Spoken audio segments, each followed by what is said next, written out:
کل ایک صاحب مجھے ملے اور بیچارے بہت پریشان تھے. کہنے لگے کہ میں جب بھی کوئی کاروبار کرتا ہوں نقصان ہوتا ہے, جاب تلاش کرتا ہوں چھوٹ جاتی ہے, اور کہہ رہے ہیں ایک دفعہ نہیں درجنوں بار کے تجربے ہیں. تو میں نے فلاں کو بھی دکھایا, فلاں کو بھی, سب نے کہا کسی نے کچھ کر دیا ہے. تو الو کے پٹھے ایک نمبر کے. اس کو نہیں کہہ رہا جن لوگوں نے اس کو کہا ہے نا کچھ کر دیا ہے, ان کو کہہ رہا ہوں. میں نے کہا یقیناً کسی نے کچھ کر دیا ہے. کہنے آپ بتائیں گے؟ میں نے کہا اللہ نے کچھ کر دیا ہے. وہ کچھ بھی بتا سکتا ہوں. اللہ قرآن میں کہتا ہے یبسط الرزق لمن یشاء ویقبض, جس کے لیے چاہتا ہوں رزق کے دروازے کھول دیتا ہوں, جس کے لیے چاہتا ہوں تنگ کرتا ہوں. تو اللہ نے یہ کر دیا ہے.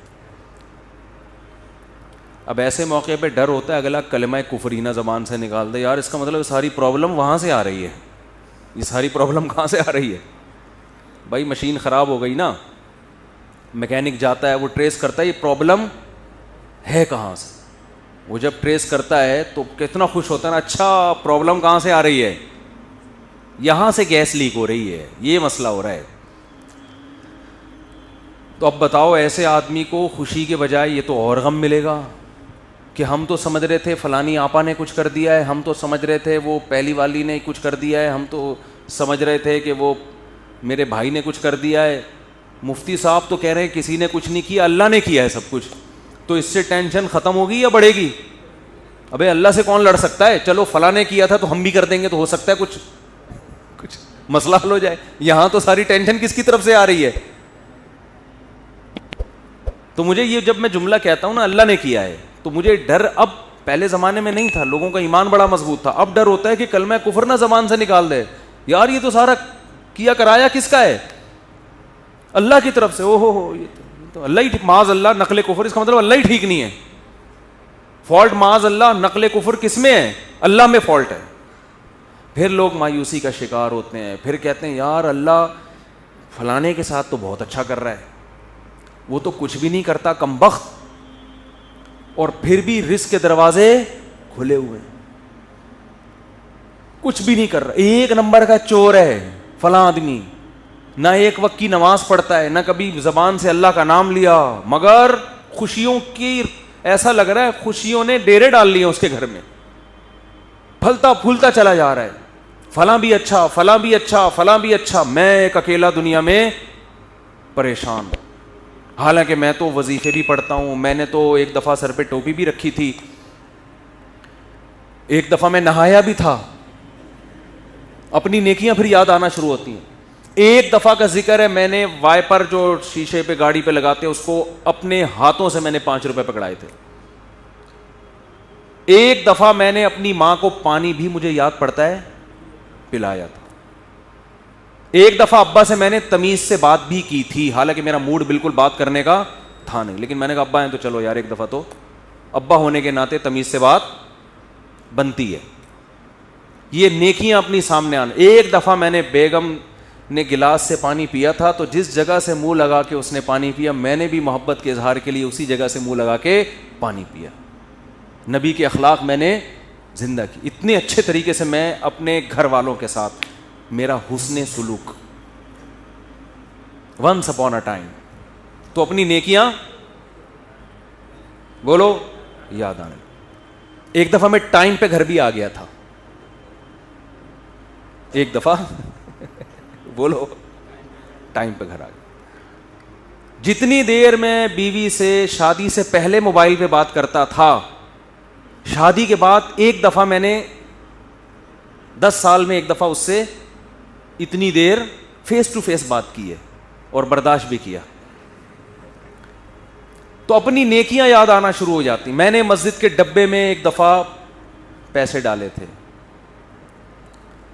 تو جب انسان کہتا ہے یار میں نے تو یہ بھی کیا, میں تو اتنا اچھا, میں تو اتنا نیک, میں تو یوں بھی, اور میرے ساتھ ٹینشنیں ہی ٹینشنیں, اور دوسرے کچھ بھی نہیں کر رہے, وہ تو مسجد کے ڈبے چوری کرتے ہوئے پکڑے گئے ہیں. ٹھیک ہے نا, بیویوں کو مارتے ہیں, پیٹتے ہیں, ماں سے اچھا سلوک نہیں, باپ سے اچھا سلوک نہیں, ان کے ہاں رزق کی ریل پیل, تو اس کا مطلب معاذ اللہ نقل کفر، کفر نباشت، فالٹ کہاں ہے؟ فالٹ تو معاذ اللہ اللہ میں، اللہ ہی وہ منہ سے بول بھی رہے ہوتے ہیں پتہ نہیں اللہ کو میں ہی ملا ہوں۔ ایک صاحب کے بچے کا انتقال ہو گیا، بہت عرصے بعد ان کو اولاد ملی بیچاروں کو، چھوٹا بچہ تھا اس کا، وہ اللہ نے اٹھا لیا، غم ہوتا ہے انسان کو، داڑھی بھی ہے، نماز بھی پڑھتے ہیں۔ ایک دن کہنے لگے مجھے یار پتہ نہیں اللہ کو میرے ساتھ کیا مسئلہ ہے، اللہ تعالیٰ معاف فرمائے، ایسی باتیں نقل کرتے ہوئے بھی ڈر لگتا ہے، کہتے نہیں اللہ کو میں ہی ملا ہوں، کوئی اولاد ہو ہی نہیں رہی تھی، اتنے عرصے بعد دی ہے تو اللہ نے بچہ اٹھا لیا۔ تو یہ بھی حالت ہوتی ہے لوگوں کی، تو خوب سمجھ لو، بہت اچھی طرح سے بات سمجھو۔ یہاں آپ سے چند ٹیکنیکل قسم کے فالٹ اللہ میں نہیں ہے، فالٹ کس میں ہے؟ فالٹ آپ میں ہے۔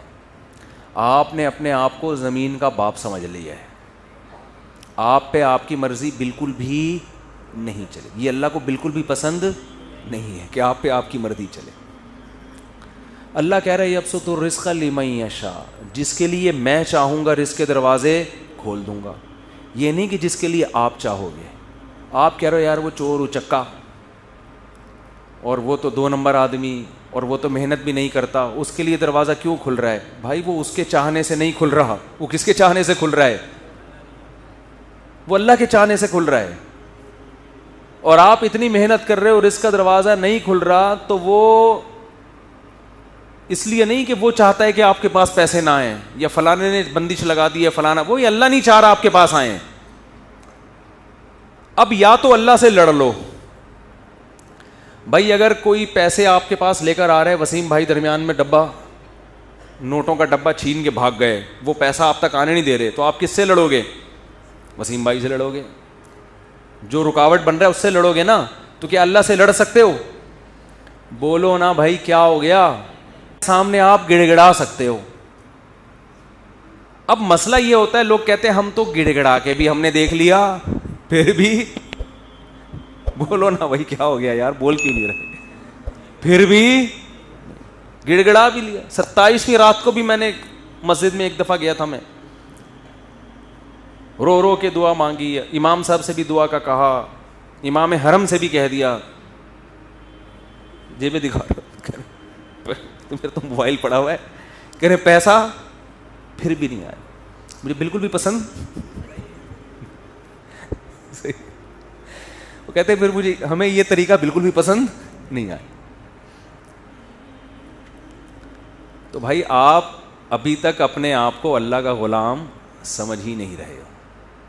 ایکسکیوز می سر، میں ان سے کیا کہتا ہوں، آپ اپنے آپ کو ابھی تک سمجھ ہی نہیں رہے ہو۔ دیکھو چند چیزیں پیدا کرنی پڑیں گی آپ کو، اس کے بغیر آپ کو بات سمجھ میں آئے گی نہیں۔ پہلی بات، جس کے پاس بہت دولت ہے نا، خوشحالی ہے، اس کو خوش قسمت سمجھنا چھوڑ دو۔ سمجھ رہے ہو؟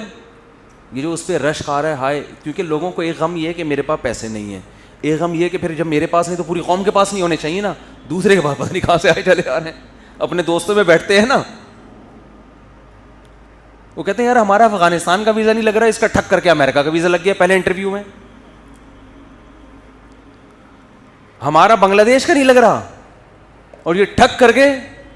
ایسے بھی ہوتا ہے، لوگ ایمبیسی جاتے ہیں جاب کے، وہ امریکہ جانا چاہتے ہیں اور آسٹریلیا جانا چاہتے ہیں، لائن میں کھڑے ہوئے ہیں، فیل، دوسرے کی نہ کوئی بینک اسٹیٹمنٹ نہ کوئی، ایسے ہی وہ گیا اور ٹھک کر کے۔ ایسے میں نے دیکھے ہیں بھائی، امریکہ کا ایمبیسی گئے، ٹھک کر کے ویزا لگا بھائی۔ جو اس کو جہاز میں بٹھانے جا رہے ہیں نا، ایسا رو رہا تھا کہ یار کتنا خوش قسمت انسان، صحیح ہے نا۔ ایک صاحب اپنے دوست کو جہاز میں بٹھا کر ہے، اس کا امریکہ کا ویزا لگ گیا، اس کی 3 دن تک نیند نہیں آئی ہے اس کو، اس غم میں کہ یار اتنے خوش قسمت انسان اور میں کتنا بدقسمت۔ اپنے بارے میں وہ یہ سوچ رہے ہیں، وہ یہ سمجھتے ہیں کہ امریکہ میں قبرستان نہیں ہے، جو امریکہ جاتا ہے وہ امریکہ ہی رہے گا، وہ قبر میں۔ تم اگر انجام دیکھ لو نا، تم کہو یہاں کشادہ قبر تمہیں سستے میں مل جائے گی، وہاں قبر بہت مہنگی ہے میرے بھائی، بہت، یہاں جنازے میں ہزاروں لاکھوں لوگ آئیں گے، وہاں بہت تھوڑے لوگ ہوں گے۔ پھر دارالاسلام میں موت کا اپنا مزہ ہے بھائی، ٹھیک ہے آپ جائیں کمائیں، لیکن مرنا یہیں پسند کرو۔ اس کی بڑی ویلیو ہے کہ آپ دفن کہاں ہو رہے ہیں. لوگ کیوں مدینہ میں مرنا پسند کرتے ہیں؟ امام مالک نبی کے شہر سے جنازہ اٹھے تو نبی کے شہر سے نہیں کہ اسلامی ملک سے ہی اڑ جائے. میں یہ نہیں کہہ رہا جو وہاں مر رہے ہیں غلط کر رہے ہیں, وہ تو جہاں بھی مر جاؤ وہیں دفن ہو جاؤ, لیکن ایک فضیلت کی بات بتا رہا ہوں کہ کوشش کیا کریں اپنے کنٹری میں ہی مرا کریں. ابھی تو فی الحال ہم زندہ رہنے کی کوشش کر رہے ہیں, گورنمنٹ چاہ رہی ہے کہ ہم اسلامی کنٹری میں ہی مریں, لیکن جب مرنے کا ٹائم آئے تو کوشش کریں کہ اپنے کنٹری میں مر لیں. تو اب مجھے پہلی بات تو یہ دماغ سے نکال دو کہ جس کے پاس بہت دولت ہے, بہت خوشیاں ہیں, چاہے وہ دولت یا اس کی سیٹنگ کامیاب ہو گئی, آپ کی والی سے اس کی ہو گئی, یہ بھی تو ہوتا ہے نا, تو یہ دماغ سے نکال دو کہ وہ بہت خوش قسمت ہے. یہ آپ کی بہت بڑی بھول ہے. خوش قسمتی کا اس سے قطعاً کوئی تعلق نہیں ہے, کوئی تعلق نہیں. قارون سے پھر تو زیادہ خوش قسمت کوئی تھا ہی نہیں. کیا خیال ہے؟ اگر یہ اس کے پیسے آنے سے, پھر تو ہمارے سابق صدر دنیا کے کامیاب ترین انسان, ہم سب کو ویسا بننا چاہیے. اس کا تو کوئی تعلق ہی نہیں. پھر اس کا مطلب یہ ہوا کہ فرعون بہت خوش قسمت تھا اور موسیٰ معاذ اللہ بہت بدقسمت تھے, کیونکہ فرعون تو موسیٰ علیہ السلام کو یہی طعنے دیتا تھا کہ ان کے پاس تو نہ سونے کے کنگن, نہ ان کے پاس باغات ہیں, نہ ان کے پاس پراپرٹی ہے, نہ ان کے پاس محلات ہیں, کھانے پینے کے تو یہ محتاج ہیں. بے روزگاری کیا, 10 سال بکریاں چرائی ہیں. آج کا کوئی بے روزگار بکریاں تھوڑی چرا رہا ہے جو وہ خودکشیوں کی طرف جا رہا ہے. 10 سال موسیٰ کلیم اللہ, اس وقت موسیٰ علیہ السلام سے بڑا روئے زمین پر کوئی شخص نہیں تھا, اللہ کو انتہائی محبوب, مگر کام کیا کر رہے ہیں؟ بکریاں لے کے صبح صبح ریوڑنے کے نکلتے ہیں, پہاڑوں میں جاتے, شام کو واپس, اور اپنا کوئی ذاتی گھر نہیں, سسرال میں رہ رہے ہیں. ایک روم دیا ہوا ہوگا انہوں نے کہ بھئی یہ بکریاں چرانے کے لیے ہم نے ان کو رکھا ہوا ہے, کیونکہ جن بزرگ کے گھر رہتے تھے ان کا بیٹا نہیں تھا نا کوئی, تو ملازم رکھنا, بطور ملازمت کے رہے ہیں. نہیں آ رہی میرا خیال ہے بات؟ اور بکریاں چرانا آسان نہیں ہے, ہم سے پوچھو. 3-4 بکریاں ہم نے رکھی ہوئی ہیں, وہ جو جس کو کوئی غم نہ ہو بکریاں پال لے. حقیقت بتا رہا ہوں آپ کو. کھلاؤ پلاؤ, جب دودھ نکالنے کی باری آتی ہے تو ایسا تکبر, ابے ہمارا کھا کے ہمیں نہیں کھلا رہی یار. میں نے ایک دفعہ بکری کا دودھ نکالا بڑی محنت سے نا, پوری جب بالٹی, بہت دودھ جمع ہو گیا تھا, بالٹی بھری ہے, جیسے ہی میں اٹھنے لگا بکری نے ٹانگ اس کے اندر پوری, لے بھائی. ہم نے کہا اب تم ہی پی لو بھائی. 10 سال کیا کام کیا ہے؟ اپنے ماں باپ سے دور, اپنے بہن بھائیوں سے دور, مدین میں بے روزگار. ایک روزگار ملا ہے اور وہ بھی کتنا ٹف. اور موسیٰ کی پرسنالٹی دیکھو, یہ وہ ہے جس کے ذریعے اللہ مصر میں انقلاب لے کر آئے گا, اور جس کا ذکر آسمانی کتاب قرآن میں سب سے زیادہ کرے گا, نام لے لے کے. قرآن میں جتنا موسیٰ کا نام استعمال ہوا اتنا کسی کا نام استعمال نہیں ہوا. کام کیا ہو رہا ہے؟ بکریاں چرا رہے ہیں. تبھی جو سودی بینک میں جاب کرتے ہیں نا, ہمارے حضرت سے ایک صاحب نے پوچھا کہ یہ سودی بینک میں جاب چھوڑ دیں تو اتنے لوگ کیا کریں گے؟ کیا فرمائے, رکشے چلائیں, ٹماٹر بیچیں. وہ کہتے نہیں میں ٹماٹر کیوں بیچوں؟ آپ نے یہ خود اپنا ایک معیار بنایا ہوا ہے کہ میں اس لیول کا آدمی ہوں. یہ آپ کا, یہ اللہ نے نہیں بنایا آپ کو. حلال حرام کمانے پر کی آپ کو اجازت نہیں ہے. بے شک آپ کو رکشہ چلانا پڑے, بے شک آپ کو گول گپے بیچنا پڑے, بے شک آپ کو ٹماٹر بیچنا پڑے. یہ آپ کی اپنی تھنکنگ ہے کہ ٹماٹر بیچنے والا ناکام اور دنیا کا پست ترین انسان. یہ آپ کا خود ساختہ نظریہ ہے. اللہ کی نظر میں یہ نظریہ قابل قبول نہیں ہے. یہ تو آپ نے اپنے لیے متعین کیا کہ مجھے جی ایسی گاڑی چاہیے, جیسے میں بینک میں مینیجر تھا نا, ایسے ہی جاب جب مجھے ملے گی 3 پیس سوٹ ٹائی میں گاڑی میں بیٹھ کے کسی کمپنی میں جاؤں گا اور اتنی ہی تنخواہ ملے گی, تو اس کا مطلب مجھے حرام کا متبادل مل گیا. تو وہ تو متبادل مل گیا, اب کیا ہے؟ وہ تو کسی کو بھی مل جائے تو وہ چھوڑ دے گا. ایسا نہیں ہے. آپ کو حرام کی طرف جانے کی اجازت بولو نہیں ہے. ٹماٹر بیچنے پڑے آپ کو, یہ تو آپ نے خود متعین کیا ہے. تو پہلا تو آپ جس کے پاس دولت ہے اس کو خوش قسمت سمجھنا ختم کر دیں. یہ بہت بڑی میں کہتا ہوں یہ اتنی بڑی بے وقوفی ہے نا کہ جس کو پتا ہے موت بھی ہے آگے. مجھے لوگ 50 سال میں آ کے بتا رہے ہوتے ہیں میری اتنی پراپرٹی. میں کہتا ہوں تیری زندگی کتنی بچی ہے یار, 10-20 سال تو ٹھک ٹھک ٹک گزرتے ہیں. ابھی مجھے یاد ہے میں یہاں ممبر پہ بیٹھا تھا 2011 میں بیان کر رہا تھا, کل کی بات لگ رہی ہے, اور اب کیا آ گیا 2021. تو ان 10 سالوں میں میرا اپنا بنگلہ ہو یا نہ ہو, کرائے کے گھر پہ رہوں یا بکریاں چراؤں, اس میں کیا فرق پڑتا ہے؟ 10-20 اور رہ گئے ہوں گے. اگر ہم, گورنمنٹ تو کوشش کر رہی ہے اسی سال مر جائیں ہم سب, لیکن ہم بہت زور لگا لیں گے زندہ رہنے کی. جم بم چلے گئے, بکریوں کا دودھ پی لیا, ویٹ لفٹنگ کر لی, گھوڑ سواری کر لی, یار کتنا نکال لو گے؟ بہت. اور اللہ کی مدد بھی شامل حال رہی, ورنہ اللہ نہ چاہے تو آپ جتنے وہی جو جم اٹھا رہے ہو نا, وہی وہ آپ کی جم میں کتنے لوگ مرے ہیں. یوں اٹھا رہے تھے زنجیر, وہ پیٹی ٹوٹ کے دھڑام سے سر پہ گرا. چلو بھائی, جو چیز زندگی کا ذریعہ تھی وہی اللہ نے موت کا سبب بنا دی.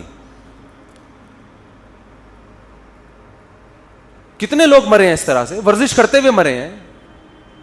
جو چیز ڈاکٹر نے ٹیکا لگایا تاکہ بچ جائیے, وہی ٹیکا ری ایکشن کر گیا, مر گیا بندہ. تو کب تک لڑو گے بھائی؟ تیار رہو بھائی, جتنے جم بم یہ کچھ بھی نہیں ہے, جب اللہ چاہے گا کٹاک. میرے گارڈ ہے نا, میرے ساتھ جا رہے تھے, ایک بوڑھے میاں قریب سے گزرے, وہ گارڈوں کو نا طنز کیا انہوں نے, ان سے کچھ نہیں ہوتا اللہ مارنا چاہے گا ویسے ہی مار دے گا. بات صحیح ہے لیکن اس موقع پہ ٹھیک نہیں ہے. ہر صحیح بات ہر موقع کے لیے نہیں ہوتی. آپ ڈاکٹر کے پاس علاج کے لیے جا رہے ہیں, ٹیکا لگا رہا ہے وہ آپ, اور ٹیکا لگاتے ہوئے کہہ رہے ہیں لگا تو دوں گا لیکن جب اللہ مارنا چاہے گا تو مرے گا, اس سے کوئی فائدہ نہیں ہوگا. پھر لگا کیوں رہے ٹیکا, ادھر تو اسباب تو اختیار کرنے ہیں نا, یہ تو اللہ کا حکم ہے. دو انتہائیں ہیں, کچھ لوگ اسباب کی نفی کر دیتے ہیں, کچھ ایسا اسباب کو باپ بنا لیتے ہیں کہ اللہ سے نظر بالکل ہی ہٹ گئے, وہ سمجھتے ہیں اللہ تو ہے ہی نہیں. تو سب سے پہلا مسئلہ یہ ہے کہ جس کے پاس پیسے ہیں, اچھا روزگار ہے, اس کو خوش قسمت سمجھنا بولو چھوڑ دیں. کیونکہ وہ خوش قسمت ہوتا تو فرعون خوش قسمت تھا, قارون خوش قسمت تھا, موسیٰ کلیم اللہ مسکین, اور محمد صلی اللہ علیہ وسلم سب سے بڑے مسکین. ہمارے نبی کے گھر میں تو 40 دن چولہا جلنے کی نوبت آتی نہیں تھی. لیکن اس جہاں کا سردار اللہ نے کس کو بنایا؟ سید الانبیاء محمد صلی اللہ علیہ وسلم. تو خواہشات کی تکمیل ہو جانا یہ بالکل بھی اس کی علامت نہیں ہے کہ آپ کیا ہیں خوش قسمت. یوسف علیہ السلام کی جوانی جیل میں گزر گئی, یعقوب علیہ السلام کی جوانی ساری روتے روتے گزر گئی, خوش قسمت تھے, پوری صورتیں نازل ہوئی ہیں ان کے اوپر. دوسری بات, دوسرا کام کیا کرنا ہے, وقت پورا ہو گیا جلدی سے سمیٹ رہا ہوں بس. دوسرا کام یہ کرنا ہے کہ دنیا کو مسافر خانہ سمجھنا ہے اور اپنی ضرورتوں کو محدود. ضرورتوں کو کیا کرنا, جب تک مسافر خانہ نہیں سمجھو گے تو پھر ضرورتوں کی فہرست بہت, پھر بحریہ ٹاؤن پورا بھی آ جائے گا نا, کم ہے, کچھ بھی نہیں ہوتا بھائی. بحریہ ٹاؤن میں پلاٹ ملنے سے اتنا نہیں, کوشش کرو مل جائے, اچھا ہے, نہیں ملا کچھ بھی نہیں ہے. وہ بحریہ ٹاؤن کا مالک مر جائے گا تھوڑے دنوں میں, ایسا نہ تھوڑے دنوں مر کے میرے اوپر ڈال دیں کہ اس کو کیسے پتہ چلا تھا. مطلب یہ کہ چند سال میں مرے گا نا وہ. بھائی بہت لوگ پکڑتے ہیں آج کل باتوں کو, اللہ نہ کرے وہ مر گیا تو لوگ بولیں گے انہوں نے کیسے بول دیا تھا تھوڑے دنوں میں مرے گا, اس کا مطلب مارنے میں ان کا بھی ہاتھ ہے. مرے گا بھائی. جو بحریہ ٹاؤن کا مالک ہے, جو بنانے والا ہے, وہ تھوڑے دنوں میں اس کا جنازہ اٹھے گا. تو میرا اور آپ کا, ہم کس کھیت کی مولی, ہم 2-4 پلاٹ لے کے یار میری بھی بلڈنگ میرا پلاٹ, اور جس کو نہیں مل رہا وہ ڈپریشن میں جا رہا ہے یار. سب سے بدترین انسان اللہ کی نظر میں وہ ہے جو دیواروں اور اینٹوں سے دل لگائے. یہ بتا دوں, یہ پیغمبروں کی تعلیمات ہے. سب سے بدترین اللہ کی نظر میں وہ ہے جو دیواروں اور اینٹوں سے دل لگائے. کیونکہ جو باقی جتنی چیزوں سے دل لگاؤ گے نا وہ استعمال ہو جاتی ہیں. خربوزے سے دل لگاؤ گے, کھا کے مزہ آئے گا اور دل بھر جائے گا, کتنے خربوزے کھا لے گا آدمی. انار سے دل لگاؤ گے, انار کھاؤ گے, 2 کھا لو گے, 3 کھا لو گے, اور وہ استعمال ہوگا, جذب بدن بنے گا, صحت ملے گی اور فٹ فاٹ. آپ کی زندگی وفا کرے گی. یہ لذت ایسی ہے جو کیش کرا لو گے آپ. یعنی زندگی میں اس کا فائدہ اٹھا لو گے.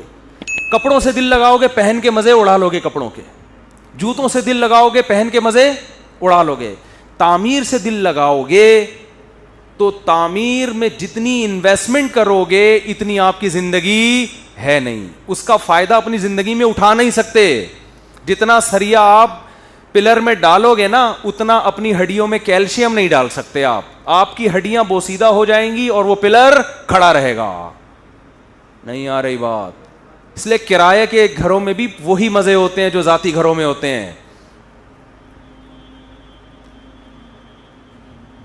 اب یہ بات بھی لوگوں کی سمجھ میں نہیں آتی, کہتے ہیں اپنا گھر تو اپنا ہی ہوتا ہے. تو جب تم دنیا کو مسافر خانہ ہی نہیں سمجھتے تو تمہاری کھوپڑی میں ہماری باتیں آئیں گی. اپنا گھر تو میں نے ایک بیان کیا, پورا سمجھایا کہ بھائی کرائے کا گھر بھی اپنا ہی ہوتا ہے یار, کچھ بھی نہیں ہوتا. تھوڑے دن میں یہاں سے بھی مرے گا, وہاں سے بھی مر کے نکلے گا. نہیں جی اب کرایہ دینا پڑتا ہے ہر مہینے. ابے تو وہاں 1.5-3 کروڑ روپے لگا کے گھر خرید رہا ہے, وہ نہیں دینا پڑتا؟ تو وہ بھی تو دینا ہی پڑ رہا ہے. یہاں جتنا کرایہ دے رہے ہو نا, دیکھو 1 تاریخ کو آپ نے کرایہ دیا, پورا مہینہ اس کرایے کے مزے اڑاؤ گھر کے اندر. 20-30 ہزار دے دیا, 30 ہزار میں پورا مہینہ آپ نے گھر کو نچوڑ لیا. اور گھر کی واٹ بھی لگا دیتا ہے انسان, مالک مکان کا بیڑا غرق. حقیقت ہے, کرایہ دار تو ایسی واٹ لگاتے ہیں گھر کی, سارے نلکے ولکے توڑ پھوڑ دو اس 30 ہزار میں نا, اور بجلی کا بل بھی نہ دو, وہ آ کے وہ ترساؤ مالک مکان کو. ٹینشن دیکھو, ٹینشن پارسل کرنا سیکھو. ایک طریقہ ٹینشن ختم کرنے کا یہ بھی ہے. ایک صاحب کا فون آیا کہ میں نے کسی کے 1 لاکھ روپے دینے میں اتنی شدید ٹینشن میں ہوں کہ میں بتا نہیں سکتا, اور آج وہ شام کو 6 بجے آ جائے گا لینے کے لیے. میں نے کہا اس میں کون سی بات ہے, ٹینشن پارسل کرو. بھائی آپ کے اوپر ایک بوجھ ہے, اٹھ نہیں رہا, ساتھ والے کے کندھے پہ رکھ دو, تو آپ کا بوجھ کیا ہو جائے گا, ہلکا. کہہ رہے یار میں کیسے پارسل. میں نے کہا جب وہ 6 بجے آئے تو بولو نہیں ہے, جب وہ 6 بجے پیسے مانگنے کے لیے آئے تو بولو نہیں ہے. تو اس سے کیا ہوگا, آپ کی ٹینشن, جو ٹینشن آپ کو رہی ہے وہ اس کو شروع ہو جائے, آپ ریلیکس ہو جاؤ گے. تو کرائے کے گھر میں تو ویسے ہی ٹینشن کرایہ دار کو نہیں ہوتی, ٹینشن کس کو ہوتی ہے, مالک مکان کو ہوتی ہے, جس نے غلطی سے آپ کو اپنا گھر کرائے پر دے دیا. ایک بٹن بھی ٹوٹتا ہے تو مالک مکان کو فون کرتے ہیں, بھائی تو بٹن لگوا دے, ابے تو لاک صحیح کروا دے, ابے تو یہ کروا دے. وہ کہتا ہے یار جان کو, اور خراب سب کچھ آپ خود کر رہے ہوتے ہو. پیسہ اللہ نے بہت دیا ہے, بنا لو ذاتی گھر بھائی, ہم منع نہیں کر رہے, کوئی ناجائز نہیں ہے. نہیں دیا تو یار انجوائے کرو کرائے کے گھر میں.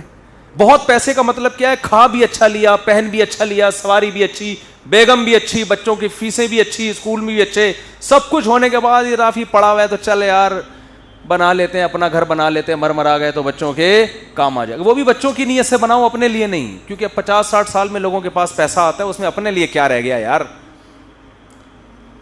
اپنے لیے کیا رہ گیا, اپنی تو زندگی ختم نا. اب کیا 10-20 سال کے لیے اپنا, اور تو کرائے پہ گزارا کرے بس.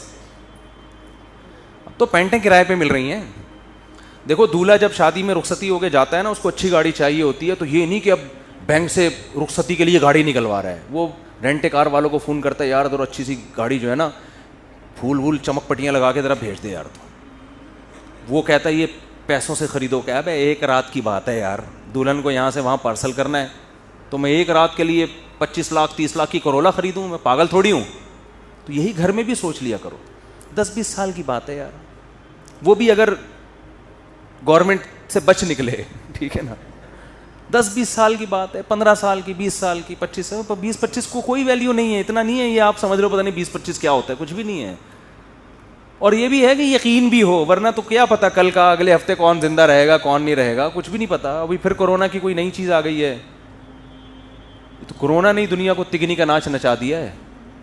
پھر کوئی نئی شکل میں آیا کورونا. اللہ بھی کہہ رہا ہے کہ انسان کے بچے بن جاؤ, اللہ کی طرف رجوع کر لو, اللہ سے نہیں لڑ سکتے. نئی شکلوں میں کورونا آ رہا ہے, پھر فلائٹیں بند ہو رہی ہیں, دنیا عذاب میں. بھائی اتنا نہیں ڈرو, موت کے لیے تیار ہو یار, کسی بھی ٹائم کوئی بھی مر سکتا ہے. غیر مسلم موت سے ڈرے, سمجھ میں آتا ہے, کیونکہ اس کا تو یہ ہے کہ میری ساری عیاشی ختم. ہم تو کہتے ہیں یار ایگزامینیشن ہال سے کوئی پہلے نکلے گا, کوئی بعد میں نکلے گا, آخرت اللہ راضی ہے تو کوئی مسئلہ نہیں. اور وباؤں میں مرنا تو یہ تو شہادت ہے, یہ تو گناہ کے معاف ہونے کا ذریعہ ہے. حدیث میں آتا ہے طاعون وبا مسلمان کے لیے رحمت ہے اور نافرمانوں کے لیے عذاب ہے. یہ تو رحمت ہے اللہ کی. تو دوسرا کام کیا کرنا ہے میرے بھائی؟ دنیا کو مسافر خانہ سمجھنا ہے. آپ کی ضرورت 2 ٹائم کی روٹی ہے بس. وہ ٹماٹر بیچ کے مل جائے یا وہ ادرک لہسن بیچ کے مل جائے آپ کو. 2 ٹائم کی, یا پھر فری میں مل جائے. بعض دفعہ نہیں ہوتا تو کسی ٹرسٹ کے دسترخوان پہ آدمی کھانا کھا لیتے جا کے. 2 ٹائم پیٹ بھر کے کھانا مل گیا, رات کو سر چھپانے کی جگہ مل گئی, بس. پیغمبروں کو یہی کچھ ملا ہے, ٹھیک ہے نا, پیغمبروں کو یہی کوئی. اور اس پہ وہ اللہ کا بڑا شکر ادا کرتے تھے کہ اللہ کا دیا بہت